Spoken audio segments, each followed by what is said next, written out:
Happy Families podcast. It's the podcast for the time-poor parent who just wants answers now. And I think that we've become better parents because we've stopped sweating the small stuff and recognised that so much of what we used to sweat was small stuff. And now here's the stars of our show, my mum and dad. G'day, this is Dr. Justin Coulson. I'm the author of a bunch of books about how to make families happier. I just saw somebody walking past the door. It distracted me. I thought, there's someone in our yard that shouldn't be there. It was just the neighbour's kid. Right. Yeah, he's just decided to let himself into our house. He's obviously looking for one of our kids to play with. Where were we? So I'm Justin. I've written 6 books about making families happier. And you're Kylie, mum to our 6 children. I was going to mention, we've got the kind of like this little tagline for our Happy Families memberships, because a happy family doesn't just happen. We're all about being really intentional in our families. And I've written these 6 books about raising a happy family. One of our mutual friends a few years ago told me a great story. His name was Tim Baker. He lives in Sydney, and you grew up with him. And he was with some friends. They'd come over to visit one afternoon. They walked over to the bookshelf and started looking at all of the books on his in his bookcase. As you do, I find people's bookcases fascinating. You can tell so much about a person by what's in their bookshelf. And the person that was visiting his house turned around and said, "Gee, you've got a lot of books about parenting." And he said, "Uh-huh." And she said, "I'm not quite sure why, though. Like, you guys are great parents." That was the story. Buy parenting books. They don't have to be mine, although I recommend them. But buy parenting books, and it will help you to be a better parent. And then people can come over to your house and say, "Look at all those parenting books. You're great parents. You don't need those books." And you can say, if I'm a good parent, it's because of the stuff that I wonder if they'd say that to doctors with all of their medical journals on the shelves. You're so healthy. You don't need all these books about health. And how did you become a doctor? Yeah, funny that.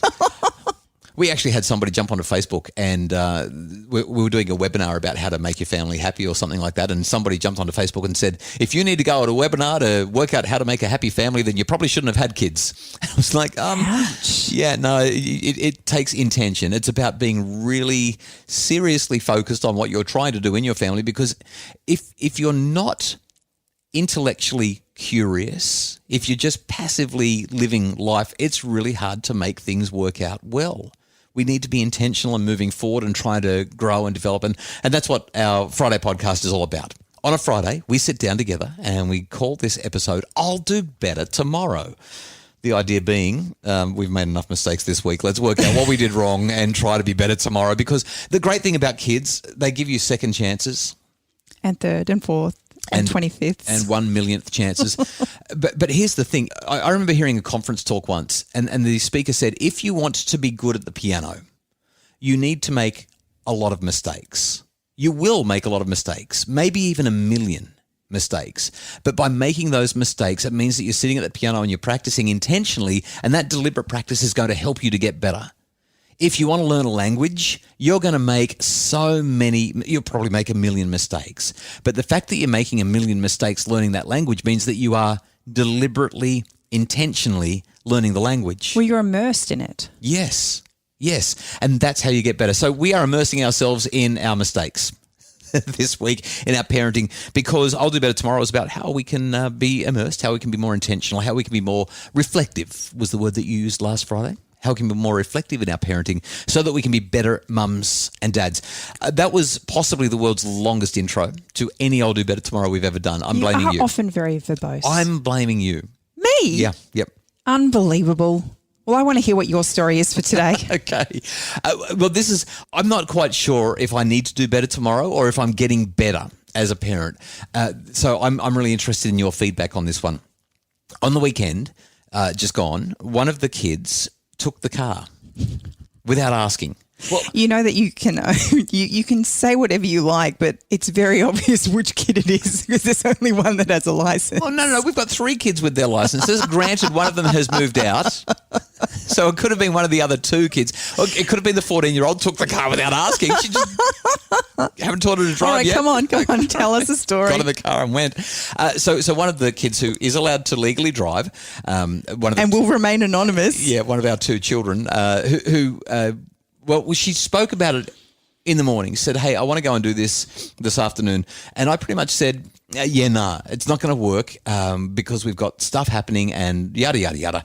And she seemed okay with it. And then, I don't know, at about 2 o'clock in the afternoon, I was like, where's she gone? And she had literally just... Interestingly, I've gone down for a nap and I've left you in charge.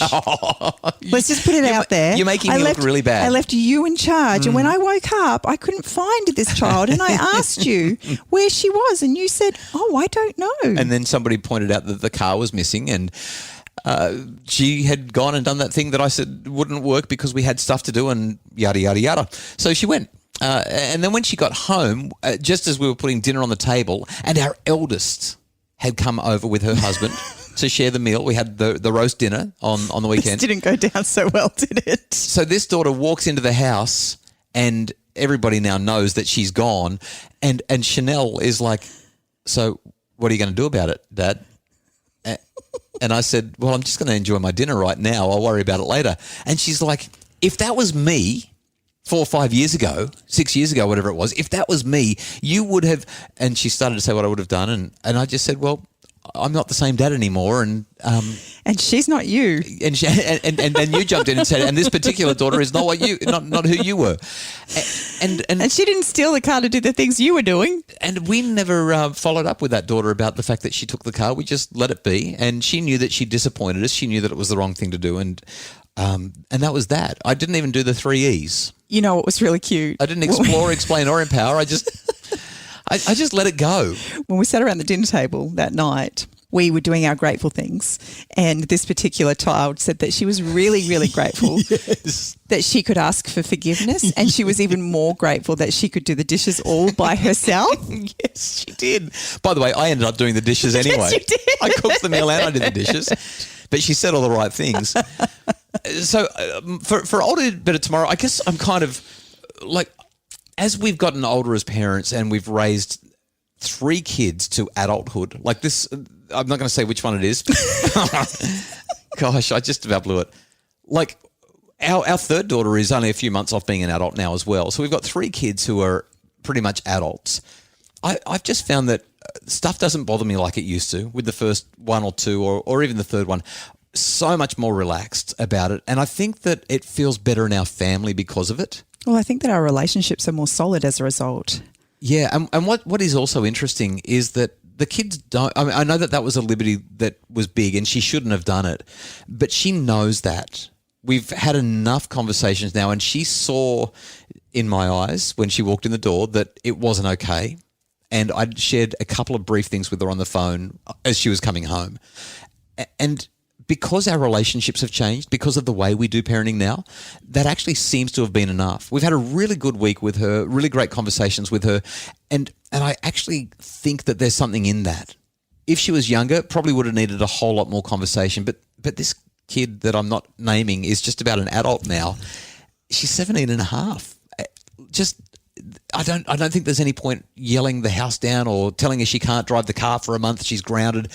Instead, she's just going to do better. And I think that we've become better parents because we've stopped sweating the small stuff and recognized that so much of what we used to sweat was small stuff. What do you think? What I love about this situation is her acknowledgement. She left not really understanding why. Yeah, she thought that we'd communicated well enough that she was cool to go. Because I hadn't actually said, don't go. No, I'd said... I don't think it's going to work. It's not really going to work because of blah, blah, blah, blah. But I never gave her a clear no. And she didn't understand all of the things that were required of her in the afternoon. Yeah. And so when I spoke to her, because she was very upset that you were asking her to come home, when I spoke to her and I was able to kind of just fill her in and go, we need to do X, Y, and Z before the night's over. So what you're really saying is... I didn't give her clear instructions at the outset. She took a liberty that she probably shouldn't have, but it wasn't sufficiently clear that she shouldn't have. So my I'll Do Better Tomorrow also needs to be clear with the kids. If you don't want them to do something, make it clear, but also don't sweat the small stuff, and it worked out okay.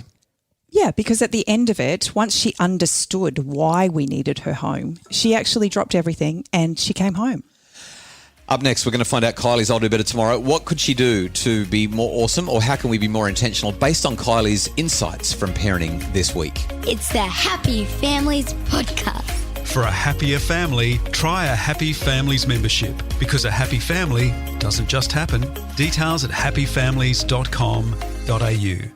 It's the Happy Families Podcast, the podcast for the time poor parent who just wants answers now. And today we are sharing our reflections. What are you laughing I'm about? just laughing because I really can't believe that she took the car, and I really can't believe that we didn't even rouse on her. Like we really didn't make a big deal about it at all, and yet everything's so good. I'm just chuckling because I think we're getting better at this, or maybe stuff just doesn't faze us anymore. What's your I'll do better tomorrow? Your insight, I'm your really, reflection? really scared to find out what happens when number 6 comes up the ranks. Oh gosh.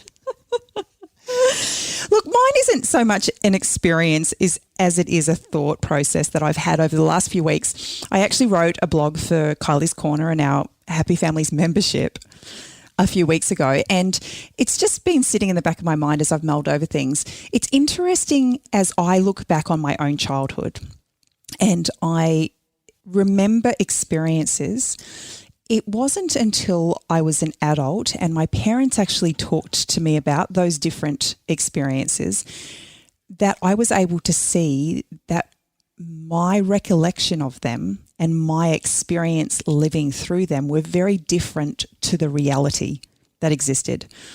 We moved to Australia when I was 10, so all of my memories of my childhood home in New Zealand are very romanticised. I believed that my parents were very well off because we always had meat and 3 veg on our table. And I loved lamb chops and I loved the smoked fish that my mum used to make and all of these different things that were just part of my childhood. And when we moved over to Australia, we didn't get to have meat every night because we couldn't afford it. My dad didn't have a stable job like he had in New Zealand. And all of these things made me think that my experience growing up as a child in New Zealand were very different. In fact, they weren't.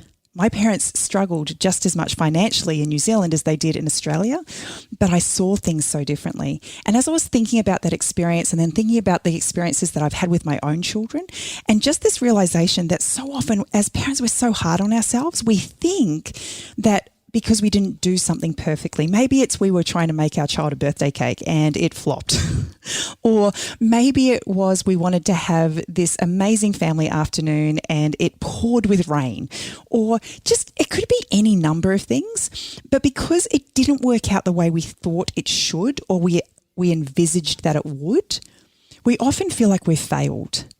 And yet the reality is that our children see it so differently.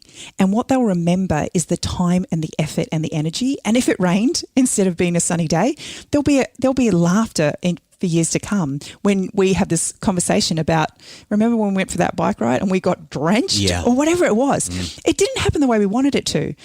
But I think that if we just can take a step back sometimes and try and see the world through our children's eyes, we will recognise that they see the world so differently, and that will help us to see the world better.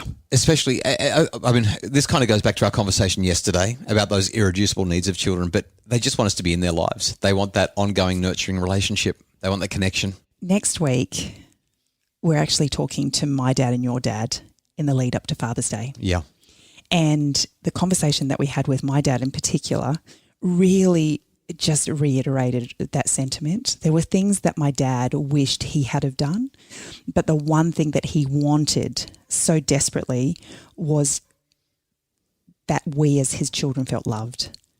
And in spite of all of the other things that he did, that's one thing I can absolutely attest to. I know that I was loved. And if you listen to this podcast, particularly an I'll Do Better Tomorrow episode, you'll know that Parenting with Intention is really about saying, how can I love my kids better? How can I help them to feel that? We hope that you've received that today as you've listened to our stories, laughed along with our faux pas, our mistakes, and hopefully over the weekend, your family will be happier and do better tomorrow. The Happy Families podcast is produced by Justin Rulon from Bridge Media. Craig Bruce is our executive producer. We just love that you listen to the podcast. We hope that you're doing well, that your family is flourishing. And if you're looking for ongoing support, because a happy family doesn't just happen, please check out our Happy Families memberships. We have seen so much growth, so many families joining the membership, joining the Happy Families community and finding new ways to support their family to reach ever-increasing heights of happiness. Do you like that, Kylie? Are you going to wrap it up? Yeah. Come on. If you'd like more information, visit happyfamilies.com.au.